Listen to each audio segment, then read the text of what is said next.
السلام علیکم، میں ہوں سمیع ابراہیم اور آپ دیکھ رہے ہیں ہمارا یوٹیوب چینل۔ آج سوموار ہے 8 فروری سن 2021۔ بڑی 2-3 اچھی خبریں ہیں جو آپ کے ساتھ شیئر کرنا چاہتا ہوں۔ ایک تو فیٹف کے حوالے سے ابھی اسی مہینے کے اینڈ میں جا کے ان کی میٹنگز ہوں گی اور پھر اس کے بارے میں فیصلہ ہوگا کہ پاکستان مارچ تک یہ بات آ جائے گی کہ فیٹف کی گرے لسٹ میں رہتا ہے، بلیک لسٹ میں رہتا ہے یا ہم اسے نکلتے ہیں۔ لیکن ایک جو اچھی خبر ہے اس کے حوالے سے وہ یہ ہے کہ ایک یونائٹڈ نیشن کی جو ٹیرر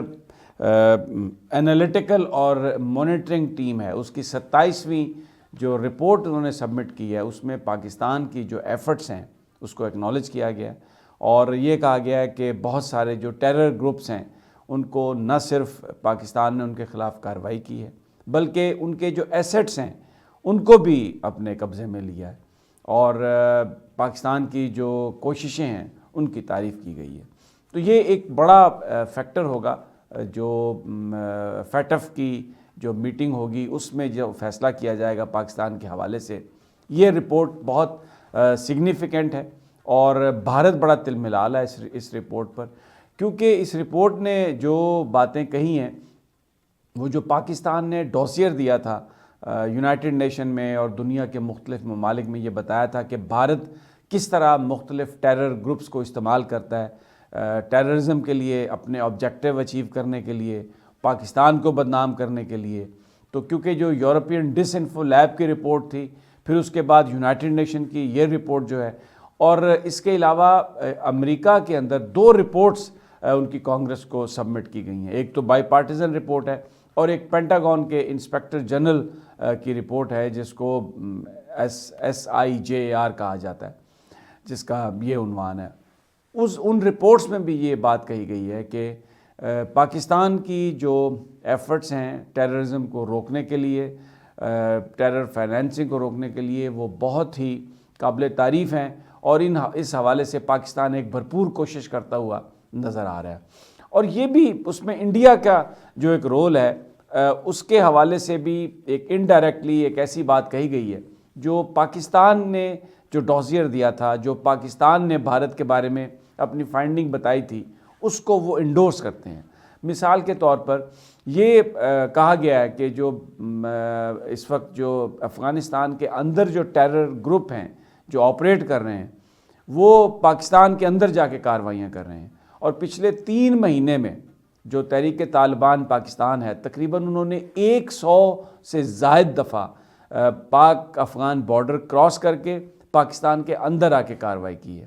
نہ صرف یہ بلکہ یہ بھی ہے کہ بہت سارے جو گروپس ہیں وہ آپس میں مرج ہو گئے ہیں، انہوں نے آپس میں اتحاد کر لیا ہے، انہوں نے آپس میں ایک اتفاق کر لیا اور پھر اس کے بعد وہ مشترکہ طور پر پاکستان میں کارروائیاں کر رہے ہیں۔ یہ وہ چیز ہے جو پاکستان بہت عرصے سے بتانے کی کوشش کر رہا ہے اور ہمیشہ سے پاکستان پر ماضی میں یہ الزام لگتا رہا کہ سیف سینکچریز ہیں، دہشت گردوں کو اپنا گاہیں دے رہے ہیں، لیکن اب یہ پہلی دفعہ یہ بات دنیا نے اس کو اکنالج کیا ہے۔ یونائٹڈ نیشن کی رپورٹ میں، امریکہ کی کانگریس میں جو رپورٹس پیش کی گئی ہیں، وہاں یہ بتایا جا رہا ہے کہ پاکستان نے جو کوششیں کی ہیں وہ بڑی قابل ذکر ہیں دہشت گردی کو روکنے کے لیے، دہشت گردوں کو پکڑنے کے لیے اور ان کے ایسٹس پر قبضہ کرنے کے لیے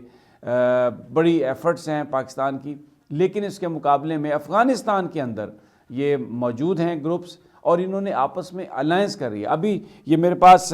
رپورٹس ہیں جو میں آپ کو بتا دیتا ہوں، آپ حیران ہو جائیں گے۔ 5 گروپس ہیں، ایک تو شہر یار محسود گروپ ہے، پھر ایک جماعت الاحرار ہے، ایک حزب الاحرار ہے، امجد فاروقی گروپ ہے جو جسے آپ لشکر جھنگوی کہہ سکتے ہیں، عثمان سیف اللہ گروپ۔ یہ جو سارے گروپ ہیں یہ آپس میں مرج ہو گئے ہیں اور انہوں نے تحریک طالبان جو ہے اس میں ان کے ساتھ یہ اپنا وفاداری انہوں نے اختیار کر لی ہے۔ اسی طرح جو ISIS تھی وہ ایک نئے نام کے ساتھ آ گئی ہے اور اس وقت افغانستان میں ہزاروں کی تعداد میں جو جنگجو ہیں وہ اکٹھے ہیں اور یہ مل کر کارروائیاں کر رہے ہیں اور ان کا جو بڑا ٹارگٹ ہے وہ اس وقت پاکستان ہے۔ یہ جو رپورٹ ہے سیکورٹی کونسل میں جو پیش کی گئی ہے، جیسے میں نے پہلے کہا، اس کا فیٹف میں بڑا اس کا اثر پڑ سکتا ہے۔ پاکستان کی یہ ایک پولیٹیکل ایک وکٹری ہے اور جو پرسیپشن پاکستان کے بارے میں تھا اس کو بہتر کرنے کے لیے، اس کو بہتر بنانے میں یہ بڑی معاون و مددگار ہوگی۔ بھارت کا کیونکہ اس میں جو رول ہے، اب افغانستان کے اندر NDS جو افغانستان کی نیشنل انٹیلیجنس ایجنسی ہے،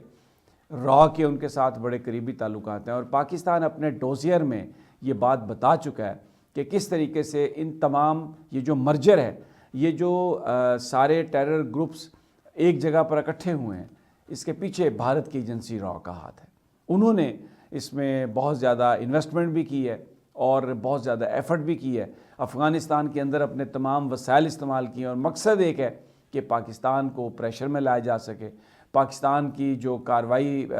پاکستان جو سی پیک کے لیے جو کوششیں کر رہا ہے ان کو روکا جا سکے، پاکستان کے اندر ایک انسٹیبلٹی اس طرح کی کریٹ کی جا سکے کہ بیرونی انویسٹمنٹ جو ہے وہ نہ جائے۔ تو یہ ایک اس کا جو پاکستان کے وہاں پر نیو یارک میں اقوام متحدہ میں جو مستقل مندوب ہیں، ان کی منیر اکرم صاحب کی اس حوالے سے انہوں نے بہت کوشش کی ہے، بہت لوگوں سے وہ ملے ہیں، اور بڑی ایک روبسٹ ان کی ڈپلومیسی ہے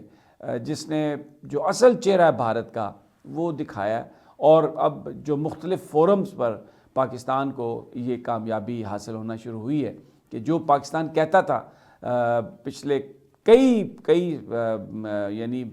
مہینوں سے پاکستان یہ کہہ رہا ہے اور کئی سالوں سے پاکستان یہ کہہ رہا ہے کہ دہشت گردی جو ہے اس کا ملبہ پاکستان کے اوپر پھینکا جاتا ہے، الزام پاکستان پر لگایا جاتا ہے، لیکن در حقیقت اس کے پیچھے بھارت کی جو ایک انتہا پسند سوچ ہے، ہندوتا سوچ، جس کو مودی پروموٹ کر رہا ہے، یہ ساری کی ساری اس کے پیچھے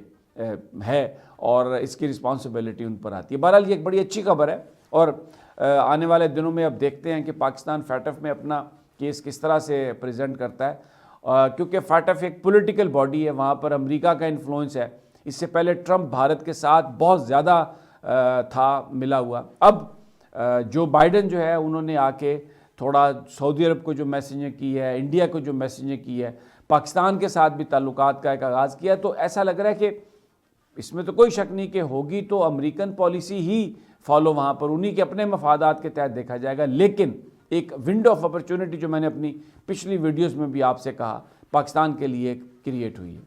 دوسری ایک اچھی خبر جو میں آپ کو دینا چاہتا ہوں، دیامر بھاشا ڈیم۔ اب دیکھیں، جس وقت سابق چیف جسٹس ثاقب نثار صاحب نے دیامر بھاشا ڈیم سپریم کورٹ میں کیا اور ایک واٹر کانفرنس بھی کرائی، انہوں نے اس وقت حکومت کی توجہ مبذول کروائی تھی،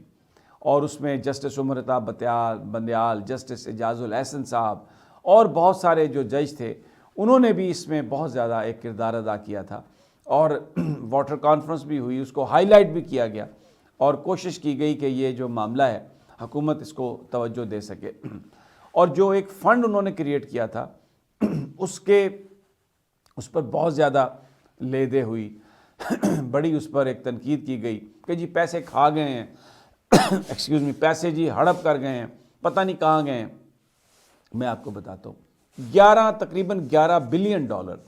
11 ارب ڈالر اکٹھے ہوئے اس فنڈ میں، اب کیونکہ وہ بینک میں محفوظ پڑے ہوئے ہیں، اب اس پر تقریباً 1.25 ارب روپے پروفٹ حاصل ہوا ہے، یعنی وہ جو پیسے دیامر بھاشا ڈیم کے جمع ہیں وہ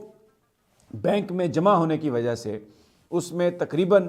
1.25 ارب روپے کا اس کو بینک نے پروفٹ دیا ہے، جو دیامر بھاشا ڈیم کی تعمیر میں ہی استعمال ہوگا۔ اگلی ویڈیو تک اجازت دیجیے، اللہ نگہبان۔